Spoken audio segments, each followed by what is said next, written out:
Hey, Kellen, do you have any updates on some of the injured guys from yesterday? We have not. We're a little early in the day. Everyone's doing medical this morning, and so I'll try and give you that update as soon as I can. But we don't have it yet.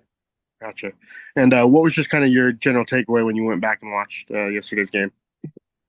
Yeah, by no means is it a perfect game. There's plenty of things we want to improve on, and we got to get better at. But I thought the resiliency and the way our guys battled, obviously credit to our guys for sticking with it for all four quarters, all three phases. I felt like contributed in many ways. So just really proud of our guys. What did you make of the way that, when Chase missed all that or missed that time to begin the season, that he didn't, let it derail what came next? Like how did you see him kind of bounce back from that? What were you observing during his rehab that like made you feel confident that, he was going to attack this thing full stride once he got healthy? Yeah, I thought just Chase's ability to just keep trying to focus on what he could control during early part of the season. Obviously, unfortunate to have an injury and timelines. It's hard. Sometimes you try and put timelines on everything. Everyone wants timelines. Sometimes that's just not the way things work out. So for Chase to just kind of stay with it, keep getting better, and then when the opportunity presents itself, he's been ready and he's done a nice job.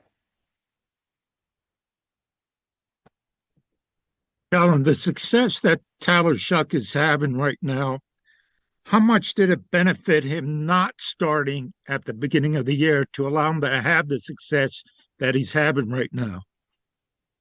Yeah, I think it's something that obviously benefits a lot of quarterbacks. I think you can look at the history of a ton of quarterbacks in this league. Their paths, every path is different for these quarterbacks, but I think there's a lot of benefit to guys who've been able to sit for a little bit, continue to grow and develop off the field. There's a lot of different things you can work on. Your process, practice, the physical components here, and so yeah, I think that's all benefited him. I think it's put him in a really good position to be successful, and the opportunity presented itself, and he's taken advantage of that.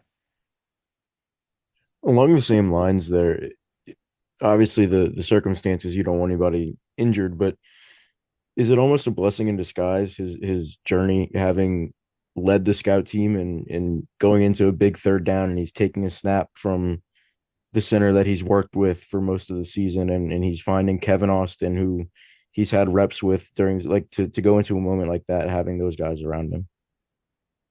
He's certainly, just the way the season's gone, he's been exposed to, really our whole roster. He spent a lot of time when you're on practice squad, you're with those younger guys who, again, are now being called upon. That's how NFL seasons are.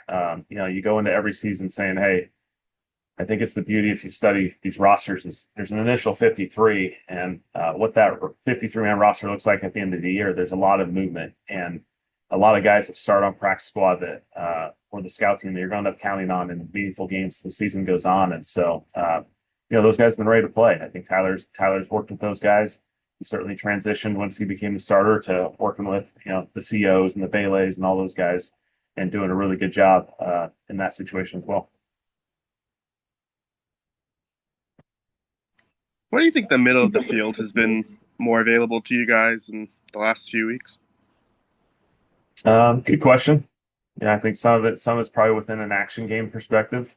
When you can run the football and you can create action game, that's where a lot of end cuts behind the second level give yourself opportunities. Again, I thought there were some big time plays in this game in particular. And you can probably look back at the last few games of just, tough, hard down situations, third down, second and longs, where Tyler's done a really good job of attacking the middle. Bailey's made a ton of big plays I can think of with end breakers.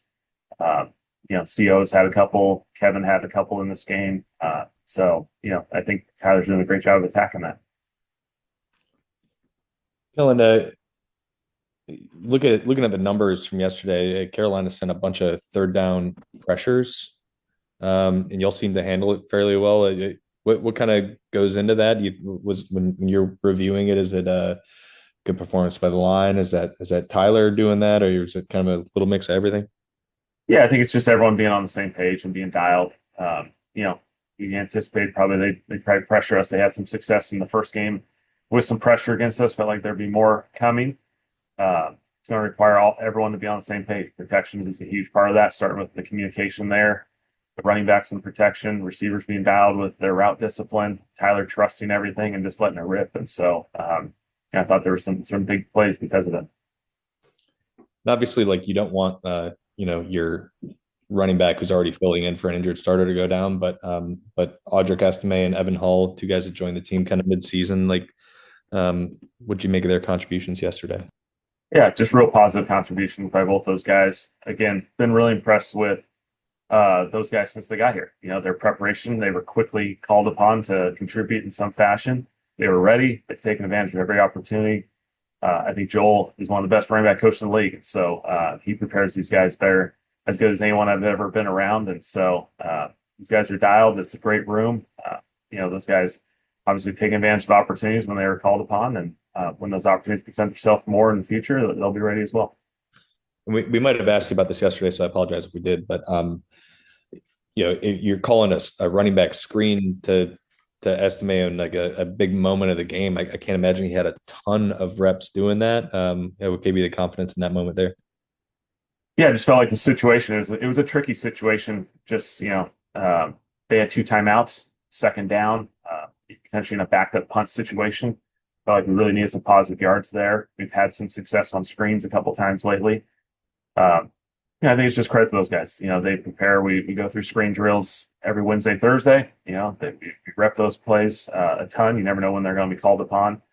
Those guys are ready, and you have all the confidence in the world when you see them work through that Wednesdays and Thursdays every week. When the opportunity presents itself, we're ready. And I thought credit to the offensive line. I thought it was blocked extremely well. Tolly had a huge block. The defense end's not rushing. He blocks him and then gets a start, and the rest of the guys lead the way.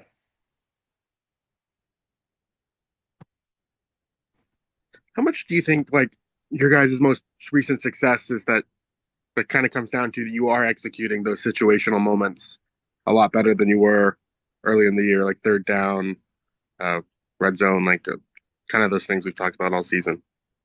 Yeah, I think it's a fair evaluation. I think when you look at it, wins, losses, everyone talks about the football, everyone talks about explosive plays, and then, situational football shows up. These are hard downs, they're challenging downs. They have huge impacts on games, whether it be third downs, fourth downs, the way our defense, I think, is playing in some of these short yardage situations, the way the red zone's being handled, 2-minute, 4-minute. These are the situations that you got to be your best in those situations. And I think our guys are doing a good job of executing, playing clean football, giving ourselves opportunities in those. Kellen, I want to ask you about your brother Kirby. What was your Yeah. reaction when you got the head coaching job, and when you guys were kids or even at Boise State together? Did either one of you imagine that you would be a head coach in the NFL and he would be a head coach at a major college football program? Yeah, I'm so fired up for Kirby. So excited for him, Kayla, to be back in Washington, to be at Washington State. It's a program that we kind of grew up rooting for. We're from Eastern Washington. A lot of people from Prosser, Washington, most of that town seems to be all Cougs. And so just really excited for him and for them. And I think it's going to be an awesome opportunity for him. They're going to have a ton of success there. I've obviously, Kirby and I spent a lot of time talking about football, and as we've kind of gone through this journey. And so I think they're fortunate to get him. Does that mean if you guys go to Washington again that you'll have to practice at Washington State rather than Washington going forward? Yeah, we'll see. Might have an issue there now.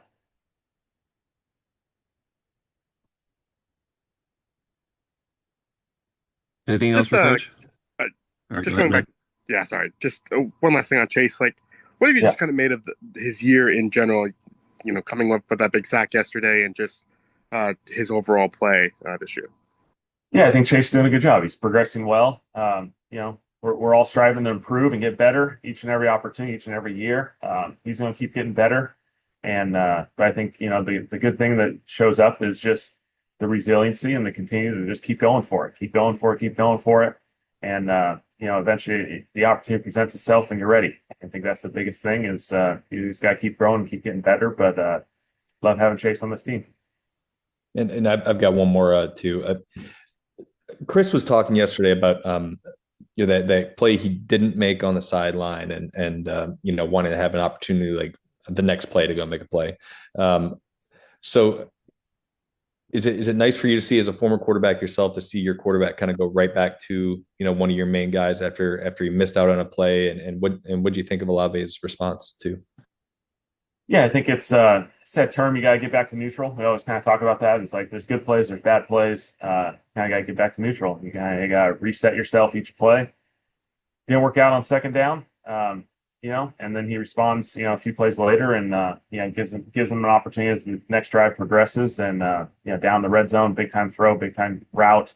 The route detail is phenomenal. He's got not good leverage. It's cover zero. There's a time clock for both those guys to simply just trust the play, trust the execution.